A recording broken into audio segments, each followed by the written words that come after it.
Marseille, 14 juillet 2022, 15h04. Il faisait 36 degrés. L'air vibrait, une véritable fournaise qui déformait le paysage du port.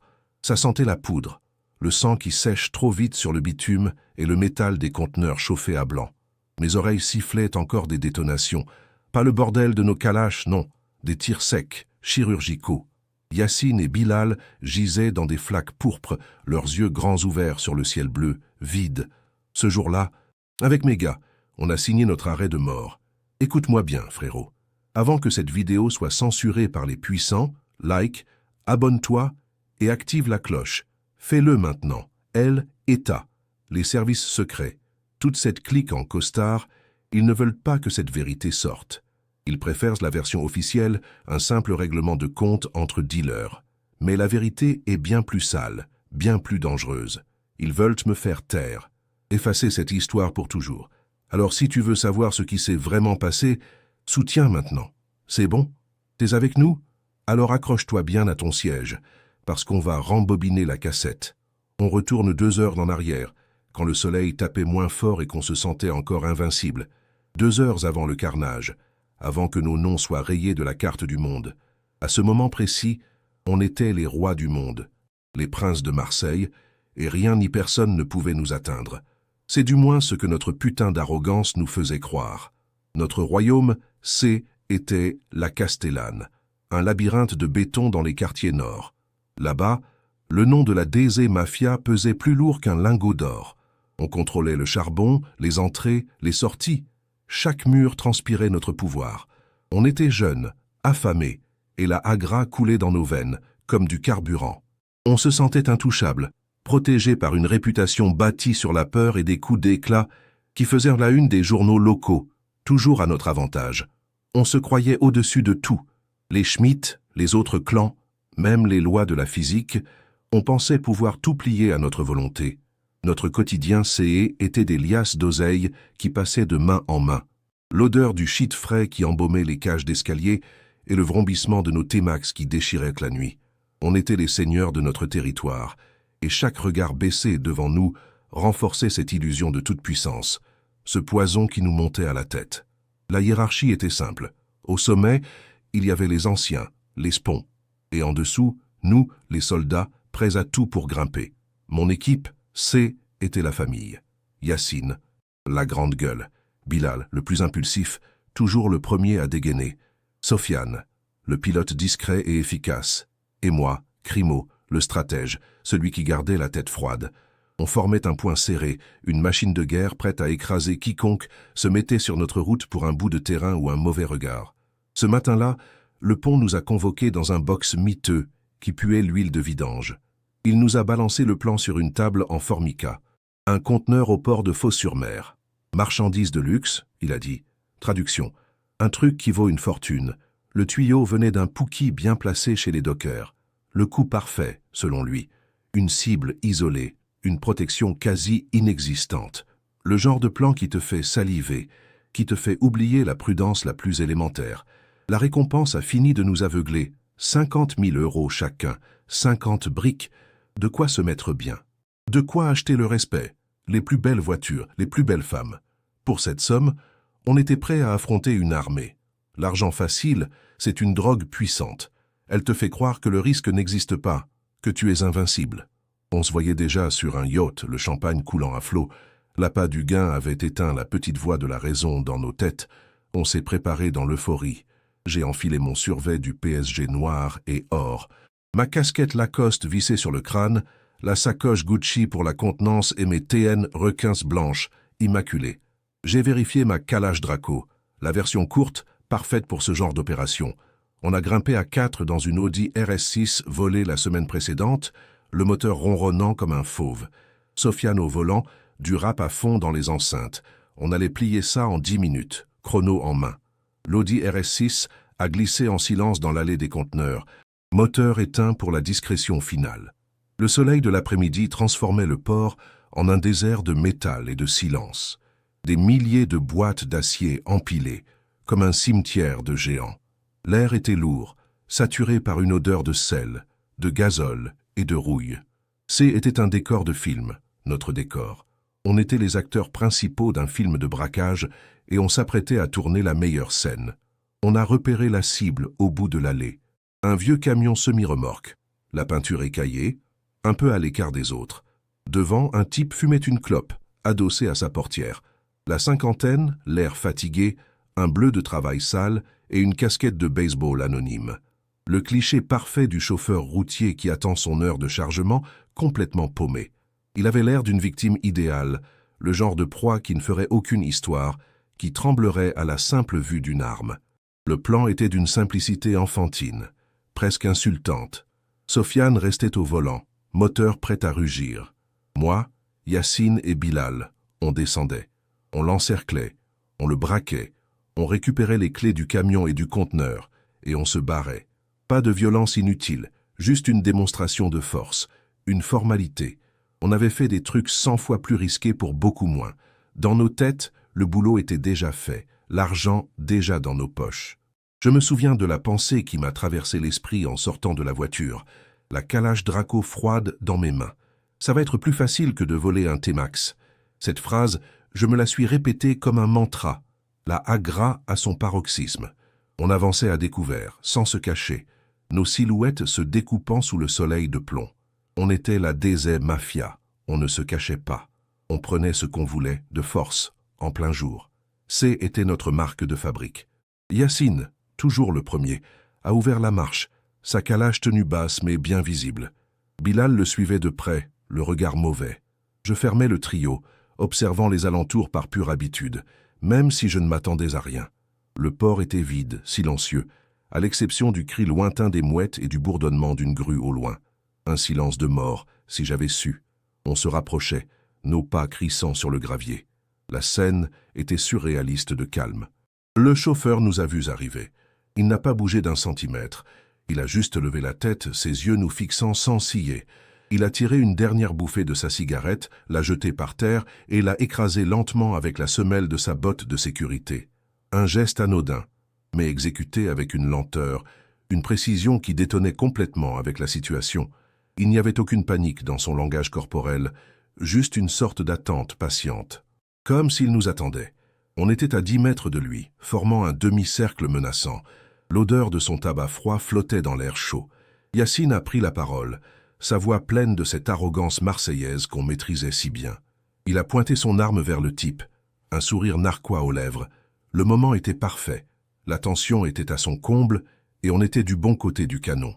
On était les maîtres du jeu, les prédateurs face à une proie facile et sans défense. Yacine a craché par terre avant de parler. « Wesh l'ancien, c'est un braquage, t'as compris le délire? Alors tu vas être gentil, tu vas nous donner les clés du camion et du conteneur. Fais pas le con, fais pas le héros. Et ce soir, tu pourras raconter ça à tes petits-enfants en pleurant dans ton verre de vin.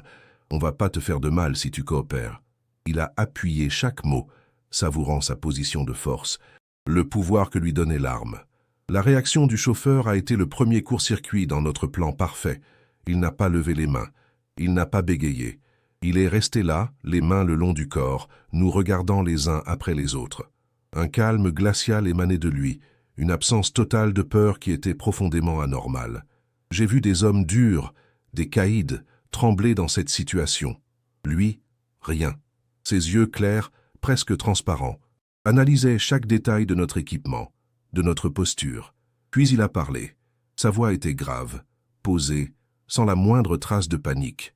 Il a répondu en français, mais avec un léger accent slave, rocailleux, qui a ajouté une couche d'étrangeté à la scène. « Vous faites une grave erreur, les enfants. Pas Yves, s'il vous plaît. Pas, ne me tuez pas. » Juste cette phrase, lâchée comme un avertissement, comme un professeur qui réprimande des élèves turbulents. Le mot « enfant » a résonné dans le silence du port comme une insulte. À cet instant précis, pour la première fois, j'ai senti une boule se former dans mon ventre. Un nœud de glace. Ce N n'était pas normal. Toute la confiance, toute la agra qui nous animait quelques secondes plus tôt commençait à se fissurer. Le regard de cet homme N n'était pas celui d'une victime. C était le regard de quelqu'un qui a vu bien pire, qui a vécu bien pire. C était le regard d'un prédateur qui observe sa proie tomber bêtement dans son piège. J'ai croisé son regard et j'ai compris.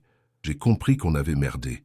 Il y avait quelque chose dans sa posture, dans la façon dont son poids était réparti sur ses jambes, prêt à bondir. Ce N n'était pas un chauffeur routier. C était autre chose, une chose dangereuse. J'ai voulu dire à Yacine de se calmer, de reculer, mais les mots sont restés coincés dans ma gorge. La peur, la vraie, venait de me paralyser pour la première fois de ma vie. Bilal, lui, n'a rien vu de tout ça. Pour lui, le calme du type N était que du mépris, une provocation intolérable. L'insulte, les enfants, l'a fait sortir de ses gonds. Sa fierté de gangster des cités venait d'être piétinée par un vieux en bleu de travail. Il a fait 3 pas en avant, furieux, brisant notre formation. Il a hurlé, la bave aux lèvres, le visage déformé par la rage. Il allait lui montrer qui étaient les enfants. « Tu veux jouer au malin, le vieux? Tu veux faire le héros ?» a crié Bilal. Il a collé le canon de sa Kalachnikov sur la tempe du chauffeur, le métal brûlant contre la peau. « Tu vas voir si on est des enfants. Donne les clés ou je te refais la décoration de ton camion avec ta cervelle. » C était le point de non-retour, le geste fatal, l'erreur qui a déclenché l'enfer sur terre et a scellé notre destin à tous. L'explosion de violence qui a suivi n'avait rien à voir avec nos bagarres de rue. C était chirurgical, d'une vitesse et d'une efficacité terrifiantes. En un seul mouvement fluide, presque trop rapide pour l'œil, l'homme a dévié le canon de l'arme de Bilal vers le ciel avec sa main gauche. Simultanément, sa main droite a saisi le poignet de Bilal et on a entendu un craquement sec et horrible. L'os qui se brise. Bilal a hurlé, de surprise plus que de douleur. Avant même que le cri de Bilal ne s'éteigne, l'homme avait sorti un pistolet de sa ceinture, un Glock 17 noir et mat. Le geste était si naturel, si répété, qu'il semblait faire partie de son bras. Il n'a pas visé, il a pointé. Pan! Une seule détonation, sèche et assourdissante. La tête de Bilal a explosé vers l'arrière dans une gerbe de sang et de matière grise. Il s'est effondré comme une poupée de chiffon, mort avant de toucher le sol. L'homme a utilisé le corps de Bilal qui tombait comme un bouclier humain, se protégeant instinctivement. Yacine, stupéfait, a eu à peine le temps de commencer à lever sa propre calache. Pan! Un deuxième tir. La balle a frappé Yacine en pleine gorge. Il a lâché son arme, ses 2 mains se portant à son coude où le sang giclait en rythme avec son cœur affolé. Il a gargouillé, s'est effondré à genoux, les yeux exorbités de choc et d'incompréhension. Au même instant, l'enfer s'est déchaîné. 2 autres silhouettes, habillées en docker, ont ouvert le feu depuis des positions cachées derrière des conteneurs. Pas de rafales de panique comme les nôtres. Des tirs précis, en semi-automatique, des POX, méthodiques et mortels. J'ai senti une douleur fulgurante dans ma jambe, comme un coup de marteau chauffé à blanc. Je me suis écroulé, ma calache Draco tirant une rafale inutile et chaotique vers le ciel bleu. En moins de 15 secondes, le monde avait basculé. Les prédateurs étaient devenus des proies. Allongé sur le sol, ma jambe en feu, j'ai vu l'impensable. Les 3 hommes convergeaient vers nous. Ils se déplaçaient avec une coordination parfaite, sans un mot, couvrant chaque angle. Ils n'étaient pas des dockers, ils n'étaient pas des chauffeurs. C'étaient des soldats, des tueurs professionnels. On avait attaqué une meute de loups en pensant chasser un mouton. Le mot vieux s'est approché de moi, son Glock fumant toujours pointé dans ma direction. Son visage n'exprimait aucune émotion, ni colère, ni satisfaction, ni pitié. Juste le vide, le masque professionnel de quelqu'un pour qui tuer est un travail, une simple tâche à exécuter. Il m'a regardé me vider de mon sang sur le bitume brûlant, et j'ai su que ma vie ne tenait qu'à sa seule décision. J'y étais à sa merci, un insecte sous sa botte. Le combat était terminé. Yacine et Bilal étaient morts, leurs corps inertes refroidissant déjà sous le soleil impitoyable. Au loin, j'ai entendu une dernière série de tirs. C était Sofiane, abattu dans l'Audi RSC6 en tentant de prendre la fuite. Il n'avait laissé aucun survivant, aucune chance de s'échapper. C était un nettoyage, une exécution méthodique. La leçon était claire, on ne touche pas à ce qui leur appartient. Les 3 opérateurs ont sécurisé la zone avec un calme déconcertant. Ils ne se sont pas parlé. L'un d'eux a récupéré nos armes au sol, les manipulant avec précaution. Un autre a pris plusieurs photos des corps et de la scène avec un téléphone. Puis, aussi calmement qu'ils étaient apparus, ils sont repartis, chacun dans une direction différente, se fondant à nouveau dans le décor du port comme des fantômes. Le silence est retombé, plus lourd et plus menaçant que jamais. 10 minutes plus tard, les premières sirènes ont déchiré l'air. La BAC, puis la police nationale. Ils ont débarqué en force, armes au poing, prêts pour une guerre de gang. Ils m'ont trouvé là, rampant dans mon propre sang, au milieu des cadavres de mes amis. Pour eux, l'histoire était simple, évidente. Un règlement de compte qui avait mal tourné, une trahison au sein de notre propre équipe. La vérité était trop grosse, trop incroyable pour qu'ils puissent même l'imaginer. L'humiliation a été totale. Un flic m'a écrasé le visage contre le bitume brûlant avec sa botte, me hurlant des insultes, pendant qu'un autre me passait les menottes si serrées que mes poignets en saignaient. J était passé du statut de roi de la cité à celui de misérable, de miskin, ensanglanté. J'ai essayé de leur parler des soldats, des fantômes, mais ils ont ri. Pour eux, J était juste un délinquant de plus, délirant à cause de la douleur et de la perte de sang. Aujourd'hui, 5 ans plus tard, je t'écris ça depuis ma cellule de 9 mètres carrés à la prison des Baumettes. La fenêtre donne sur un mur de béton. Le soleil ne rentre jamais. Le son que j'entends le plus, ce sont les cris des autres détenus et le cliquetis des serrures. Le port de Marseille, la chaleur, l'odeur du sel. Tout ça n'est plus qu'un souvenir lointain, une cicatrice dans ma mémoire qui me brûle encore chaque nuit. Je suis en fauteuil roulant. Ma jambe n'a jamais guéri correctement. Les chirurgiens ont dit que la balle avait tout pulvérisé. J'ai pris 20 ans de prison ferme. Le motif officiel, homicide volontaire en bande organisée. L'accusation a soutenu que j'avais tué mes propres complices dans la confusion d'une fusillade. Personne, absolument personne, n'a jamais cru un seul mot de mon histoire de commando fantôme. J'ai été condamné pour les crimes qu'ils avaient commis. Le conteneur, l'or de Maduro, tout a disparu. L'enquête a été bouclée en quelques semaines. Un simple fait divers, une ligne dans le journal local. La version BFM TV a gagné. Les 3 opérateurs sont probablement à l'autre bout du monde, protégeant un autre secret de État, un autre trésor maudit. Ils ont continué leur vie, tandis que la mienne s'est arrêtée ce 14 juillet, sur un quai surchauffé du grand port maritime de Marseille. On jouait aux gangsters dans notre cité. On se prenait pour Tony Montana avec nos calaches et nos grosses voitures. On pensait que la violence et la hagra faisaient de nous des hommes puissants. Mais ce jour-là, on a voulu jouer dans la cour des grands, la vraie. On a découvert qu'il y a des monstres bien plus terrifiants que nous dans ce monde. Des monstres qui portent des uniformes invisibles et qui servent des maîtres bien plus puissants que nos petits chefs de réseau. La leçon est amère, crois-moi. La hagra, elle te donne l'illusion du pouvoir. Elle t'emmène au sommet du quartier. Mais elle finit toujours par te faire atterrir de 2 manières.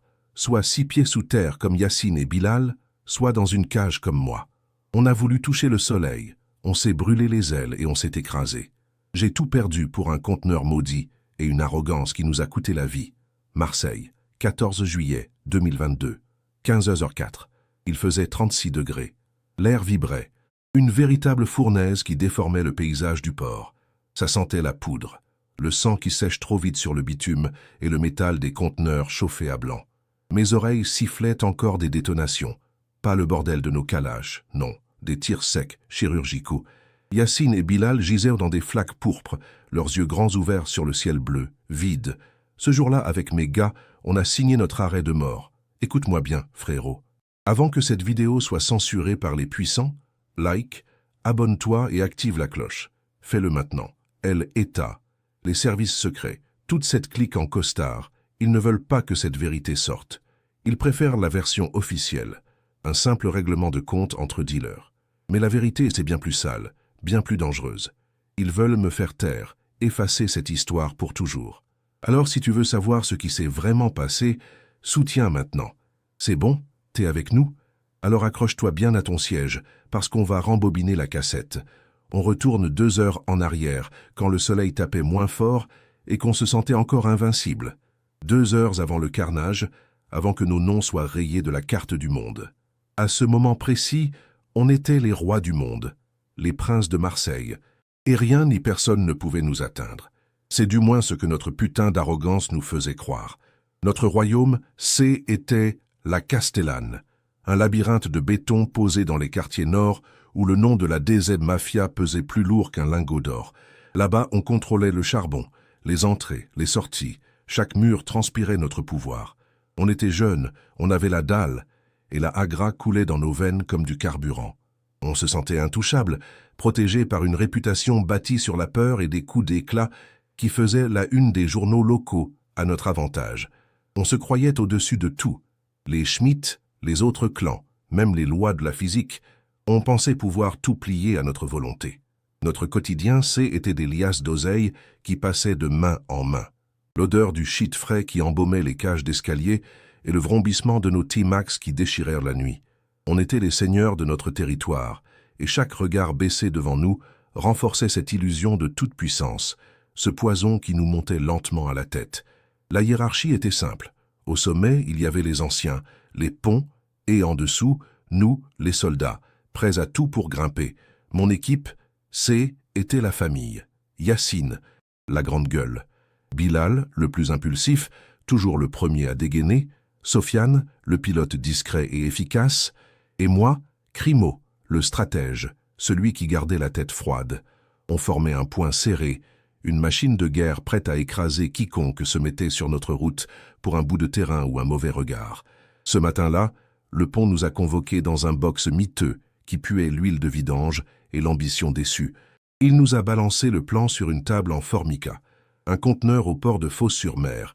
Marchandise de luxe, il a dit. Traduction, un truc qui vaut une fortune et qui doit disparaître. Le tuyau venait d'un Pookie bien placé chez les dockers, le coup parfait selon lui. Une cible isolée, une protection quasi inexistante. Le genre de plan qui te fait saliver. La récompense a fini de nous aveugler. 50 000 € chacun, 50 briques. De quoi se mettre bien, de quoi acheter le respect, les plus belles voitures, les plus belles femmes. Pour cette somme, on était prêts à affronter une armée. L'argent facile, c'est une drogue puissante, la plus dangereuse de toutes. Elle te fait croire que le risque n'existe pas, que tu es invincible. On se voyait déjà sur un yacht, le champagne coulant à flot, loin de la S. On s'est préparé dans l'euphorie. J'ai enfilé mon survêt du PSG noir et or, ma casquette Lacoste vissée sur le crâne, la sacoche Gucci pour la contenance et mes TN requins et blanches, immaculées. J'ai vérifié ma Kalash Draco, la version courte, parfaite pour ce genre d'opération. On a grimpé à 4 dans une Audi RS6 volée la semaine précédente, le moteur ronronnant comme un fauve. Sofiane au volant, du rap à fond. On allait plier ça en 10 minutes, chrono en main. L'Audi RS6 a glissé en silence dans l'allée des conteneurs, moteur éteint pour la discrétion finale. Le soleil de l'après-midi transformait le port en un désert de métal et de silence. Des milliers de boîtes d'acier empilées, comme un cimetière de géants. L'air était lourd, saturé par une odeur de sel, de gazole et de rouille. C'était un décor de film, notre décor. On était les acteurs principaux d'un film de braquage et on s'apprêtait à tourner la meilleure scène de notre vie. On a repéré la cible au bout de l'allée. Un vieux camion semi-remorque. La peinture écaillée, un peu à l'écart des autres. Devant, un type fumait une clope, adossé à sa portière. La cinquantaine, l'air fatigué, un bleu de travail sale et une casquette de baseball anonyme. Le cliché parfait du chauffeur routier qui attend son heure de chargement, complètement paumé. Il avait l'air d'une victime idéale, le genre de proie qui ne ferait aucune histoire, qui tremblerait à la simple vue d'une arme. Le plan était d'une simplicité enfantine, presque insultante. Sofiane restait au volant, moteur prêt à rugir. Moi, Yacine et Bilal, on descendait. On l'encerclait, on le braquait, on récupérait les clés du camion et du conteneur et on se barrait. Pas de violence inutile, juste une démonstration de force. Une formalité. On avait fait des trucs 100 fois plus risqués pour beaucoup moins. Dans nos têtes, le boulot était déjà fait. L'argent déjà dans nos poches, la victoire déjà acquise. Je me souviens de la pensée qui m'a traversé l'esprit en sortant de la voiture, la Kalash Draco froide dans mes mains. Ça va être plus facile que de voler un T-Max. Cette phrase, je me la suis répétée comme un mantra. La Agra à son paroxysme. On avançait à découvert, sans se cacher, nos silhouettes se découpant sous le soleil de plomb. On était la DZ Mafia. On ne se cachait pas. On prenait ce qu'on voulait, de force, en plein jour. C'était notre marque de fabrique. Yacine, toujours le premier, a ouvert la marche. Sa calage tenue basse mais bien visible. Bilal le suivait de près, le regard mauvais. Je fermais le trio, observant les alentours par pure habitude, même si je ne m'attendais à rien. Le port était vide, silencieux, à l'exception du cri lointain des mouettes et du bourdonnement d'une grue au loin. Un silence de mort, si j'avais su. On se rapprochait, nos pas crissant sur le gravier. La scène était surréaliste de calme. Le chauffeur nous a vus arriver. Il n'a pas bougé d'un centimètre. Il a juste levé la tête, ses yeux nous fixant sans ciller. Il a tiré une dernière bouffée de sa cigarette, l'a jetée par terre et l'a écrasée lentement avec la semelle de sa botte de sécurité. Un geste anodin, mais exécuté avec une lenteur, une précision qui détonnait complètement avec la situation. Il n'y avait aucune panique dans son langage corporel, juste une sorte d'attente patiente, comme s'il nous attendait. On était à 10 mètres de lui, formant un demi-cercle menaçant. L'odeur de son tabac froid flottait dans l'air chaud et stagnant du port. Yacine a pris la parole, sa voix pleine de cette arrogance marseillaise qu'on maîtrisait si bien. Il a pointé sa calache vers le type, un sourire narquois aux lèvres. Le moment était parfait, la tension était à son comble, et on était du bon côté du canon. On était les maîtres du jeu, les prédateurs face à une proie facile et sans défense.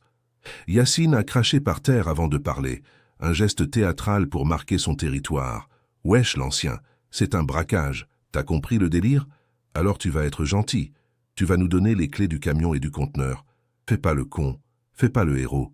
Et ce soir, tu pourras raconter ça à tes petits-enfants en pleurant dans ton verre de vin. On va pas te faire de mal si tu coopères. » Il a appuyé chaque mot, savourant sa position de force.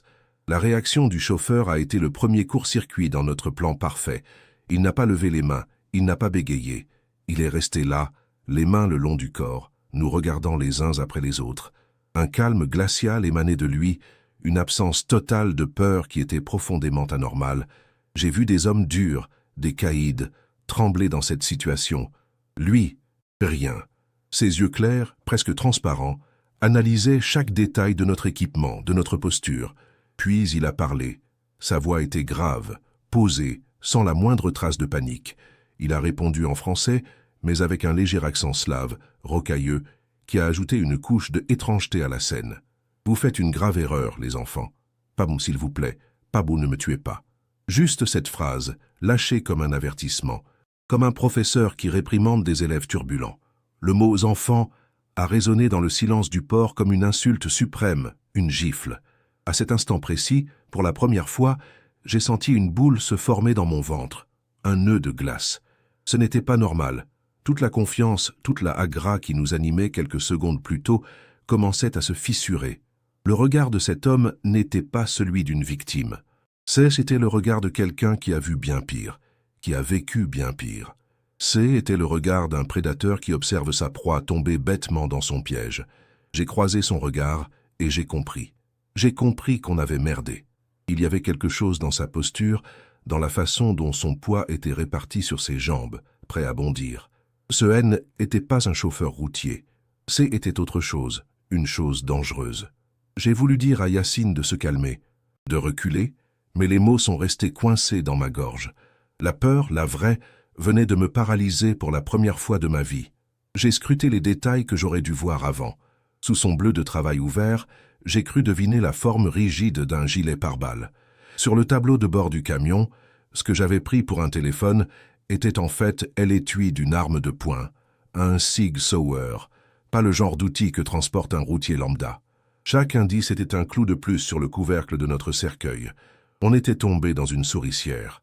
Le silence est devenu assourdissant. Le cri des mouettes semblait s'être arrêté. Le soleil qui nous donnait l'impression de être des dieux quelques minutes plus tôt me semblait maintenant être un projecteur braqué sur notre exécution. La chaleur N était plus exaltante, elle était suffocante. L'odeur de sel et de gazole avait pris une odeur de mort. Tout l'environnement nous hurlait qu'on avait commis l'irréparable, qu'on avait franchi une ligne invisible. Bilal, lui, n'a rien vu de tout ça. Pour lui, le calme du type N était que du mépris, une provocation intolérable. L'insulte, les enfants, l'a fait sortir de ses gonds. Sa fierté de gangster des cités venait d'être piétinée par un vieux en bleu de travail. Il a fait 3 pas en avant, furieux, brisant notre formation. Il a hurlé, la bave aux lèvres, le visage déformé par la rage. Il allait lui montrer qui étaient les enfants. « Tu veux jouer au malin, le vieux? Tu veux faire le héros ?» a crié Bilal.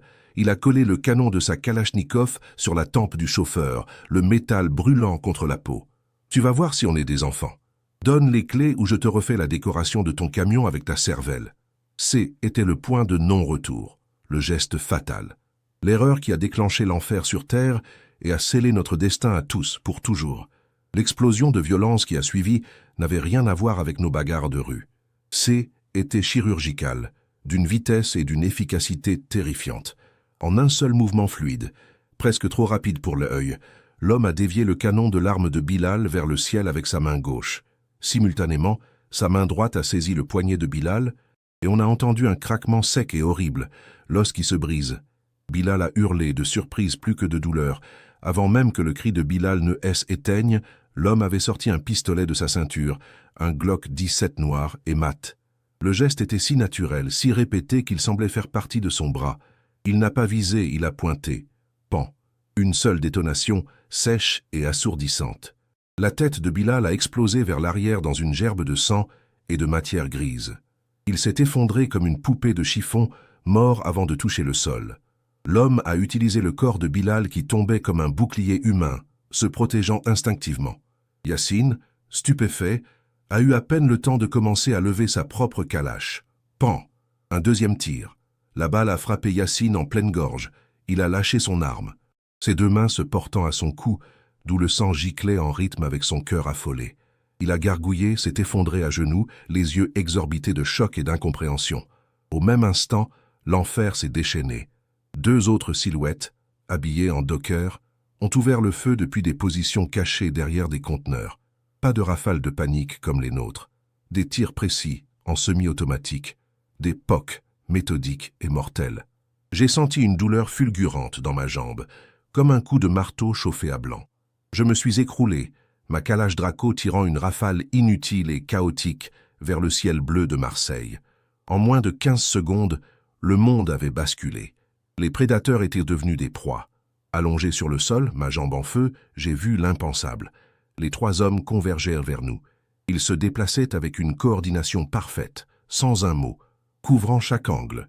Ils n'étaient pas des dockers, ils n'étaient pas des chauffeurs.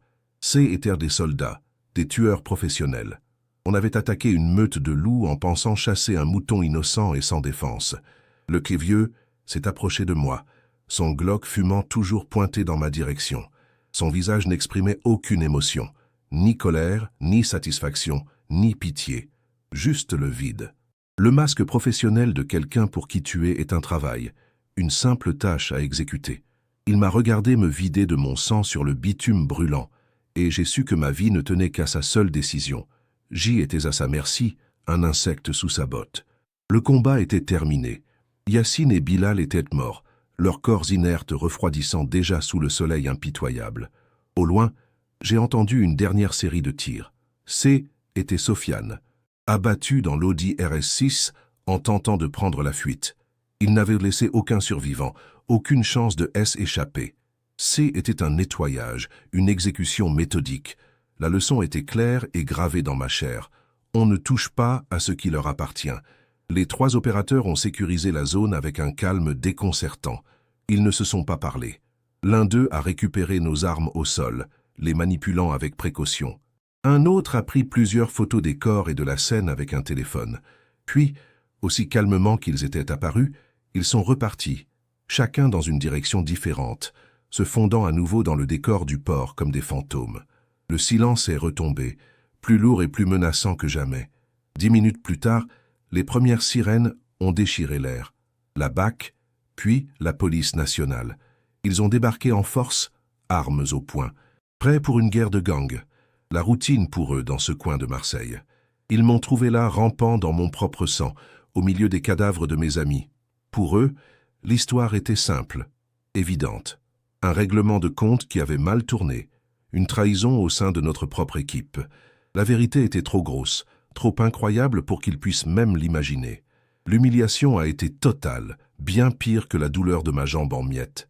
Un flic m'a écrasé le visage contre le bitume brûlant avec sa botte, me hurlant des insultes pendant qu'un autre me passait les menottes si serrées que mes poignets en saignaient.